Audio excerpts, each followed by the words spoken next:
ಏನಾದ್ರು ಮೆಡಿಸಿನ್ ಇದ್ದರೆ ಅದು ನೀವು ನಿಮ್ಮ ಮನೆಯಲ್ಲಿ ನಿಮ್ಮ ಸ್ವಚ್ಛತೆಯನ್ನು ಎಷ್ಟು ಕಾಪಾಡ್ಕೋತಿರೋ ಅಷ್ಟೊಂದಿಗೆ ಆ ವೈರಸ್ ನಿಮ್ಮಿಂದ ದೂರ ಇರುತ್ತೆ. ಇಲ್ಲ ಅಂತಂದರೆ ಯಾರೂ ಕೂಡ ನಿಮ್ಮನ್ನ ಕಾಪಾಡಲಿಕ್ಕೆ ಆಗೋದಿಲ್ಲ.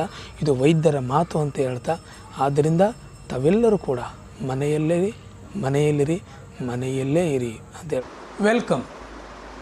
ಇವತ್ತಿನ ಈ ವಿಡಿಯೋದಲ್ಲಿ ಇನ್ಪುಟ್ ಟ್ಯಾಕ್ಸ್ ಕ್ರೆಡಿಟ್ನ ಕ್ಯಾಲ್ಕುಲೇಷನ್ ಯಾವ ಥರ ಮಾಡಬೇಕು, ಯಾವ ರೀತಿಯಾದ ಪ್ರಾಬ್ಲಮ್ಸ್ ಬರುತ್ತೆ ಅನ್ನೋದನ್ನು ಈ ವಿಡಿಯೋದಲ್ಲಿ ನಾವು ತಿಳ್ಕೊಳ್ಳೋಣ. Okay, input tax credit problem ನಾವು ಸಾಲ್ವ್ ಮಾಡಬೇಕಾದ್ರೆ 3 ಪ್ರಿನ್ಸಿಪಲ್ನ ನಾವು ನೆನ್ಪಿಡ್ಕೋಬೇಕು. ಫಸ್ಟ್ ಒನ್, CGST, SGST, IGSTಗಳನ್ನು ಯಾವ ಟ್ರಾನ್ಸಾಕ್ಷನ್ ಮೇಲೆ ಇಂಪೋಸ್ ಮಾಡ್ತಾರೆ. Any purchase or sale of goods within state, ಒಂದು ರಾಜ್ಯದ ಒಳಗಾದರೆ any purchase or goods within state the government impose CGST and also SGST. Then any purchase or sale between the state to state, that time the government impose only IGST. Next, second one, net GST payable. Net GST ಪೇಯಬಲ್ನ ನಾವು ಇಲ್ಲಿ calculation ಮಾಡಬೇಕಾಗುತ್ತೆ. So ಅದಕ್ಕೇನು formula ಅಂದರೆ output tax minus input tax credit ಅಥವಾ ITC. Output ಟ್ಯಾಕ್ಸಲ್ಲಿ input tax ಕ್ರೆಡಿಟ್ನ ನಾವು ಡಿಡಕ್ಟ್ ಮಾಡಿದ್ರೆ ಬರುವಂತಹ ವ್ಯಾಲ್ಯೂವೇ ನೆಟ್ GST ಪೇಯಬಲ್. ದೆನ್ ಮೂರನೇ ಪ್ರಿನ್ಸಿಪಲ್ ಏನಂದರೆ how to utilisation of ITC section 49. ಈಗ ನಾವು ಆಲ್ರೆಡಿ 2ನೇ ಪ್ರಿನ್ಸಿಪಲ್ ನಾವು ಗಮನಿಸಿದ್ದೀವಿ. ಔಟ್ಪುಟ್ ಟ್ಯಾಕ್ಸಲ್ಲಿ ಇನ್ಪುಟ್ ಟ್ಯಾಕ್ಸ್ ಕ್ರೆಡಿಟ್ನ ಮೈನಸ್ ಮಾಡಬೇಕು. ಸೊ ಇಲ್ಲಿ ಸುಮ್ಮನೆ ಡಿಡಕ್ಟ್ ಮಾಡೋಕ್ಕಾಗಲ್ಲ ನಾವು. ಸೊ ಏನಿದೆ ಅದಕ್ಕೋಸ್ಕರ ಯುಟಿಲೈಸೇಷನ್ ಆಫ್ ITC, ಹೇಗೆ ನಾವು ಇನ್ಪುಟ್ ಟ್ಯಾಕ್ಸ್ ಕ್ರೆಡಿಟನ್ನು ಡಿಡಕ್ಟ್ ಮಾಡಬೇಕು ಅಥವಾ ಯುಟಿಲೈಸ್ ಮಾಡ್ಕೋಬೇಕು ಅಂತಂದರೆ ಇಲ್ಲಿ ಒಂದು ಫಾರ್ಮುಲೇಷನ್ ಅಥವಾ ಫಾರ್ಮೆಟ್ ಕೊಟ್ಟಿದ್ದಾರೆ. ಸೊ ಈ ಲೈನ್ ಏನು ಕಾಣಿಸ್ತಿದೆ, IGST, CGST, SGST. ಇದನ್ನು we have to consider input tax credit. ಈ ಲೈನನ್ನು ನಾವು ಇನ್ಪುಟ್ ಟ್ಯಾಕ್ಸ್ ಕ್ರೆಡಿಟ್ ಅಂತ ಕರಿತೀವಿ. ದೆನ್ ನೆಕ್ಸ್ಟ್ ಈ ಇನ್ಪುಟ್ ಟ್ಯಾಕ್ಸ್ ಕ್ರೆಡಿಟ್ನ ಯಾವುದ್ರಲ್ಲಿ ಮೈನಸ್ ಮಾಡಬೇಕು ನೋಡಿ, ಇಲ್ಲಿ 2ನೇ ಪ್ರಿನ್ಸಿಪಲ್ ಇದೆ ನೋಡಿ. ಇನ್ಪುಟ್ ಟ್ಯಾಕ್ಸ್ ಕ್ರೆಡಿಟ್ನ ಯಾವುದ್ರಲ್ಲಿ ಮೈನಸ್ ಮಾಡಬೇಕು, ಔಟ್ಪುಟ್ ಟ್ಯಾಕ್ಸ್. ಸೊ ಈ ಕೆಟಗರಿಗಳು ಏನಿದೆ ಇದನ್ನೇನಂತ ಕರಿತೀವಿ, ಔಟ್ಪುಟ್ ಟ್ಯಾಕ್ಸ್. ದೆನ್ ಯಾವ ಥರ ಡಿಡಕ್ಷನ್ ಮಾಡಬೇಕು, ಫಸ್ಟು IGST ಗಮನಿಸೋಣ.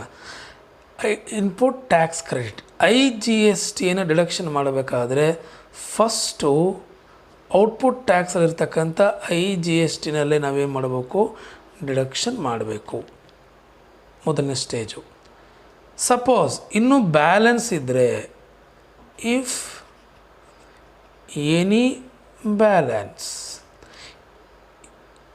ಬ್ಯಾಲೆನ್ಸ್ ಇದ್ದರೆ ಸೆಕೆಂಡ್ ಸ್ಟೇಜಲ್ಲಿ ನಾವು CGSTನಲ್ಲಿ ಈ ಇನ್ಪುಟ್ ಟ್ಯಾಕ್ಸ್ ಕ್ರೆಡಿಟನ್ನು ಡಿಡಕ್ಟ್ ಮಾಡಬೇಕು. ನಂತರ ಇನ್ನೂ ಬ್ಯಾಲೆನ್ಸ್ ಉಳ್ಕೊಳ್ತು ಅಂದ್ಕೊಳ್ಳಿ, ದಟ್ ಟೈಮ್ ಥರ್ಡ್ ಸ್ಟೇಜ್ SGSTನಲ್ಲಿ ಡಿಡಕ್ಷನ್ ಮಾಡಬೇಕು. ನಾನು ಆಗಲೇ ಹೇಳ್ತಿದ್ದೀನಿ, ಈ ಸರ್ಕಲ್ ಏನಿದೆ ಯಾವ ಟ್ಯಾಕ್ಸ್ ಇದು, ಔಟ್ಪುಟ್ ಟ್ಯಾಕ್ಸ್. ಈ ಸರ್ಕಲ್ ಯಾವುದಿದೆ, ಇದೇನಿದೆ, ಇದು ಇನ್ಪುಟ್ ಟ್ಯಾಕ್ಸ್ ಕ್ರೆಡಿಟ್, ಇದು IGST. ನಂತರ CGSTಯನ್ನು ನಾವು ಡಿಡಕ್ಟ್ ಮಾಡಬೇಕಾದ್ರೆ ಸೊ ಫಸ್ಟ್ ನಾವೇನು ಮಾಡಬೇಕು, CGSTನಲ್ಲೇ ಡಿಡಕ್ಷನ್ ಮಾಡಬೇಕು. ನೆಕ್ಸ್ಟ್ ಇಫ್ ಬ್ಯಾಲೆನ್ಸ್ ಇನ್ಯಾವುದಾದ್ರು ಬ್ಯಾಲೆನ್ಸ್ ಉಳಿದ್ರೆ ಇದರಲ್ಲಿ ನಂತರ ನಾವು should be deducted in IGST. Then SGST, same rules of CGST. SGSTಲಿ ITCನ ನಾವು ಫಸ್ಟ್ ಔಟ್ಪುಟ್ ಟ್ಯಾಕ್ಸ್ ಇರ್ತಕ್ಕಂಥ SGSTನಲ್ಲಿ ಡಿಡಕ್ಷನ್ ಮಾಡಬೇಕು. ನಂತರ ಬ್ಯಾಲೆನ್ಸ್ ಉಳಿದ್ರೆ ನಾವೇನು ಮಾಡಬೇಕು, IGSTನಲ್ಲಿ ಡಿಡಕ್ಷನ್ ಮಾಡಬೇಕು. ಸೊ ಹೀಗೆ ಇನ್ಪುಟ್ ಟ್ಯಾಕ್ಸ್ ಕ್ರೆಡಿಟ್ ಪ್ರಾಬ್ಲಮ್ನ ನಾವು ಸಾಲ್ವ್ ಮಾಡಬೇಕಾದ್ರೆ ಈ ರೀತಿಯಾಗಿ ಮೊದಲನೇದೇನು ಸ್ವಲ್ಪ ರಿವಿಷನ್ ಮಾಡೋಣ. CGST ಆ್ಯಂಡ್ SGST ಯಾವ ಟ್ರಾನ್ಸಾಕ್ಷನ್ ಮೇಲೆ ಇಂಪೋಸ್ ಮಾಡ್ತಾರೆ? Any purchase and sale within the state. ನಂತರ IGST any purchase and sale between state to state. Second one net GST payable. ಇದಕ್ಕೆ ಫಾರ್ಮೆಟ್ ಏನು? Output tax minus input tax credit. So ಇದನ್ನು deduction ಮಾಡಬೇಕಾದ್ರೆ ಈ ರೂಲ್ನ apply ಮಾಡ್ಕೊಂಡು deduction ಮಾಡಬೇಕು. ಯಾವ ಥರ ಅಂತಂದರೆ ಈ ಲೈನ್ ಏನಿದೆ, ಈ ಲೈನು ಇನ್ಪುಟ್ ಟ್ಯಾಕ್ಸ್ ಕ್ರೆಡಿಟ್, ಈ ಕೆಳಗಡೆ ಬರ್ತಕ್ಕಂಥ ಕಾನ್ಸೆಪ್ಟ್ ಏನಿದೆ ಇದು output tax. So IGST input tax ಕ್ರೆಡಿಟ್ನ ಮೊದಲು IGSTನಲ್ಲೇ ಡಿಡಕ್ಟ್ ಮಾಡಿ, ನಂತರ ಬ್ಯಾಲೆನ್ಸ್ ಉಳಿದ್ರೆ CGST, ನಂತರ ಬ್ಯಾಲೆನ್ಸ್ ಉಳಿದ್ರೆ SGST. ಅದೇ ರೀತಿ ಇಲ್ಲೂ ಕೂಡ ಇದು ITC, CGST ITCಯನ್ನು ಮೊದಲು ಔಟ್ಪುಟ್ ಟ್ಯಾಕ್ಸಲ್ಲಿರ್ತಕ್ಕಂಥ CGSTನ ಮೈನಸ್ ಮಾಡಿ, ಸಪೋಸ್ ಏನಾದ್ರು ಬ್ಯಾಲೆನ್ಸ್ ಉಳಿದ್ರೆ ಮಾತ್ರ IGSTನಲ್ಲಿ ಡಿಡಕ್ಷನ್ ಮಾಡಿ. ದೆನ್ SGST ITCಯನ್ನು ಮೊದಲು ಔಟ್ಪುಟ್ ಟ್ಯಾಕ್ಸಲ್ಲಿರ್ತಕ್ಕಂಥ SGSTನಲ್ಲಿ ಡಿಡಕ್ಟ್ ಮಾಡಿ, ನಂತರ ಬ್ಯಾಲೆನ್ಸ್ ಉಳಿದ್ರೆ IGSTನಲ್ಲಿ ಡಿಡಕ್ಟ್ ಮಾಡಬೇಕಾಗುತ್ತೆ. First problem, Raju traders supplied goods at rupees 46,000. They received inward supply of goods valued at rupees 20,000. The supplier charged state GST at 18%. Calculate the tax payable by the Raju traders. So Raju traders ಏನು ಮಾಡಿದೆ? ಗೂಡ್ಸನ್ನು supply ಮಾಡಿದೆ. 46,000 ರೂಪಾಯಿ ಗೂಡ್ಸನ್ನು supply ಅಂದ್ರೇನು? Sale. ಅದೇ Raju traders received inward supply ಅಂದರೆ purchase ಮಾಡಿದೆ. ಏನು ಮಾಡಿದ್ದಾರೆ? ಗೂಡ್ಸನ್ನ 20,000 ಗೂಡ್ಸನ್ನು ಪರ್ಚೇಸ್ ಮಾಡಿದ್ದಾರೆ. ಸೊ 20,000 ಗೂಡ್ಸನ್ನು ಪರ್ಚೇಸ್ ಮಾಡಿ ಅದನ್ನು ಕನ್ವರ್ಷನ್ ಮಾಡಿ 46,000 ರೂಪಾಯಿಗೆ ಗೂಡ್ಸಾಗಿ ಕನ್ವರ್ಷನ್ ಮಾಡಿ ಅದನ್ನು ಏನು ಮಾಡಿದ್ದಾರೆ? ಮಾರಾಟವನ್ನು ಮಾಡಿದ್ದಾರೆ. ಸೊ ಇಲ್ಲಿ the supplier charge GST rate 18%. ಇಲ್ಲಿ ಒಂದು ಗಮನಿಸ್ಬೇಕು ನಾವು, ಯಾವುದೇ ಪರ್ಚೇಸು ಸೇಲ್ಸು ಯಾವ ವಿತಿನ್ ಸ್ಟೇಟಲ್ಲಿ ಆಗಿದೆಯೋ, ಸ್ಟೇಟ್ ಟು ಸ್ಟೇಟ್ ಆಗಿದೆಯೋ ಅನ್ನೋ ಮಾಹಿತಿ ಕೊಟ್ಟಿಲ್ಲ ಅಂತ ಸಂದರ್ಭದಲ್ಲಿ we have to assume that transaction within the state ಆದಾಗ ಏನಾಗುತ್ತೆ? CGST ಆ್ಯಂಡ್ SGST ಎರಡೂ ಟ್ಯಾಕ್ಸು ಕೂಡ ಏನಾಗುತ್ತೆ? ಇಲ್ಲಿ ಇಂಪೋಸ್ ಆಗುತ್ತೆ. ಎರಡೂ ಟ್ಯಾಕ್ಸನ್ನು ನಾವಿಲ್ಲಿ ಕ್ಯಾಲ್ಕುಲೇಷನ್ ಮಾಡಬೇಕು. ಫೈನಲ್ ಆಗಿ ರಾಜು ಟ್ರೇಡರ್ಸ್ ಎಷ್ಟು ಟ್ಯಾಕ್ಸನ್ನು ಪೇಮೆಂಟ್ ಮಾಡ್ತಾನೆ ಅನ್ನೋದನ್ನು ಈ ಸೊಲ್ಯೂಷನಲ್ಲಿ ತಿಳ್ಕೊಳ್ಳೋಣ. ಸೊ ಈಗ ಪ್ರಾಬ್ಲಮ್ನ ನಾವು ಕಂಪ್ಲೀಟಾಗಿ ಅರ್ಥ ಮಾಡ್ಕೊಂಡಿದ್ದೀವಿ. ಪ್ರಾಬ್ಲಮ್ನ ಅರ್ಥ ಮಾಡ್ಕೊಂಡ ಮೇಲೆ ನಾವೇನು ಮಾಡ್ಬೇಕು? ಅದಕ್ಕೆ ಸೊಲ್ಯೂಷನ್ ಕಂಡುಹಿಡಿಬೇಕು. ಸೊ ಮೊದಲು ಏನೇನು ಮಾಹಿತಿ ಕೊಟ್ಟಿದೆ ಮೊದಲು ನೋಟ್ ಮಾಡೋಣ. ಗಿವನ್ ರಾಜು ಸಪ್ಲೈಡ್ ಅಂದರೆ ಸತಿ ಬಟ್ ಸೇಲ್ ಅಂದರೆ ಯಾವ ಸಪ್ಲೈ? Outward supply. ಎಷ್ಟು value? Rupees 46,000. Then inward supply, they received inward supply ಅಂದರೆ ಏನು? ಪರ್ಚೇಸ್. ವ್ಯಾಲ್ಯೂ ಎಷ್ಟು? ರೂಪೀಸ್ 20,000. ಸೊ ಇಲ್ಲಿ ಏನಾಗಿದೆ ಅಂದರೆ ಈ ಪರ್ಚೇಸ್ ಏನಾಗಿದೆ ಯಾವ ಸ್ಟೇಟಲ್ಲಿ ಅಂತ ಏನು ಮಾಹಿತಿ ಕೊಟ್ಟಿಲ್ಲ. Within state to state. That time you assume the transaction within the ಸ್ಟೇಟಲ್ಲಿ ಆಗಿದೆ ಅಂತ ನಾವು ಅಸ್ಯೂಮ್ ಮಾಡ್ಕೋಬೇಕು. ಎನಿ ಟ್ರಾನ್ಸಾಕ್ಷನ್ ವಿತಿನ್ ಸ್ಟೇಟ್ ಆದಾಗ CGST ಆ್ಯಂಡ್ SGST ಎರಡೂ ಕೂಡ ಅಪ್ಲಿಕಬಲ್ ಆಗುತ್ತೆ. ಅಲ್ಲಿ ಕೊಟ್ಟಿದ್ದೇನೆ ರೇಟ್ ಎಷ್ಟು ಕೊಟ್ಟಿದ್ದೇನೆ ನೋಡಿ. State GST at 18%. ಸೊ ಈಗ 18% ಆದಾಗ CGST ಮತ್ತು SGST ಎರಡೂ ಅಪ್ಲಿಕಬಲ್ ಆಗೋದ್ರಿಂದ ಎರಡಕ್ಕೂ ಈಕ್ವಲ್ ಅಂದರೆ ಎಷ್ಟು? 9%. Then we have to find out the tax payable. So ಇದು ಗಿವನ್ ಇನ್ಫಾರ್ಮೇಷನ್. ಈಗ ಪ್ರಾಬ್ಲಮ್ ಸಾಲ್ವ್ ಮಾಡಬೇಕಾದ್ರೆ we have to follow the 3 step. ಮೊದಲನೇದೇನು? Computation of output tax, next computation of input tax, then computation of GST payable. So computation of output tax is nothing but ಯಾವುದ್ರ ಮೇಲೆ impose ಮಾಡ್ತಾರೆ? Should be sale, ಮಾರಾಟದ ಮೇಲೆ. ನೋಡಿ ಯಾವ ಥರ calculation ಮಾಡಬೇಕು, ಇಲ್ಲಿ ವಿತಿನ್ ಸ್ಟೇಟ್ ಅಂದರೆ ಇರೋದು ಎರಡೇ ಟ್ಯಾಕ್ಸು, ಒಂದು CGST then SGST output tax.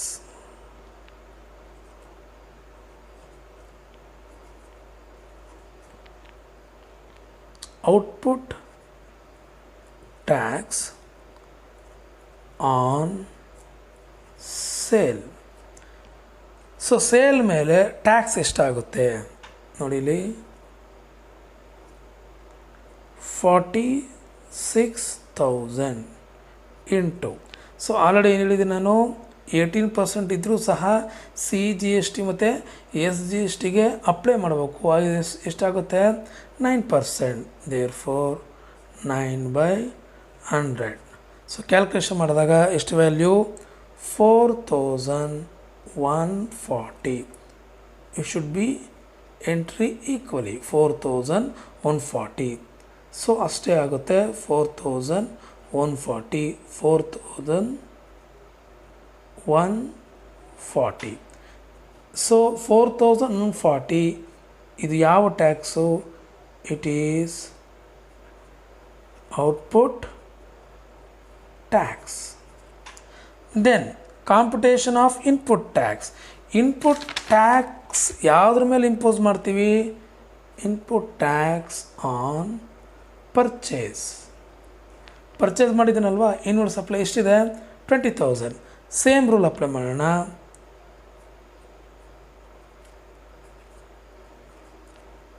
Input tax on purchase.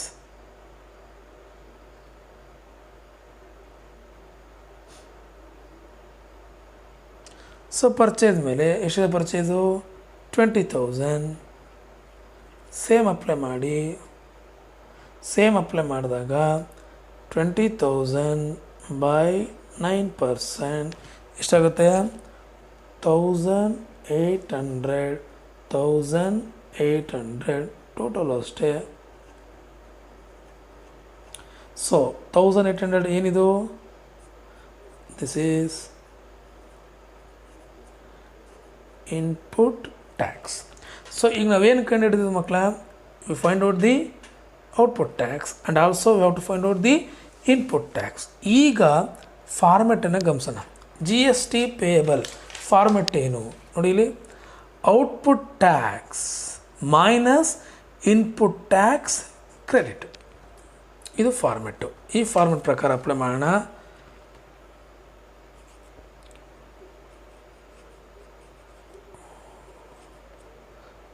Output tax ನಾವು ಆಲ್ರೆಡಿ ಫೈಂಡ್ ಔಟ್ ಮಾಡಿದ್ದೀವಿ. ಎಷ್ಟು 4,140, 4,140. ಇದರಲ್ಲಿ ನಾವೇನು ಡಿಡಕ್ಷನ್ ಮಾಡಬೇಕು, ಮೈನಸ್ ಇನ್ಪುಟ್ ಟ್ಯಾಕ್ಸ್ ಕ್ರೆಡಿಟ್.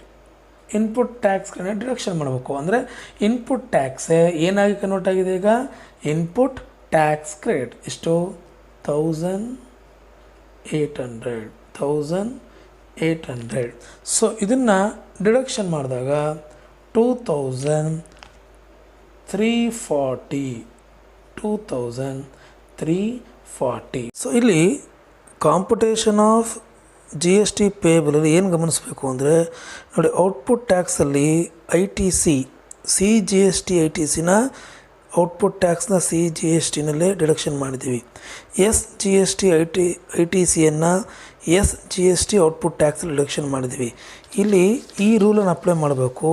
ನೋಡಿ ಇಲ್ಲಿ ಇಡೀ IGST ಇಲ್ಲ, ಸೊ ಅದನ್ನು ಬಿಟ್ಬಿಡೋಣ. ಇರೋದೇ CGST ಮತ್ತು SGST.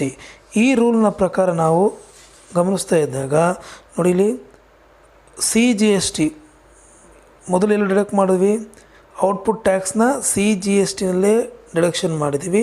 ಬ್ಯಾಲೆನ್ಸ್ ಏನೂ ಇಲ್ಲ, IGST ಇಲ್ಲದೆ ಇರೋದ್ರಿಂದ ಇಲ್ಲಿಗೆ ಸ್ಟಾಪ್ ಆಗುತ್ತೆ. ದೆನ್ SGST ಎಲ್ಲಿ ಡಿಡಕ್ಟ್ ಮಾಡಬೇಕು, ಔಟ್ಪುಟ್ ಟ್ಯಾಕ್ಸ್ನ SGSTಯಲ್ಲೇ ಡಿಡಕ್ಷನ್ ಮಾಡಿದ್ದೀವಿ.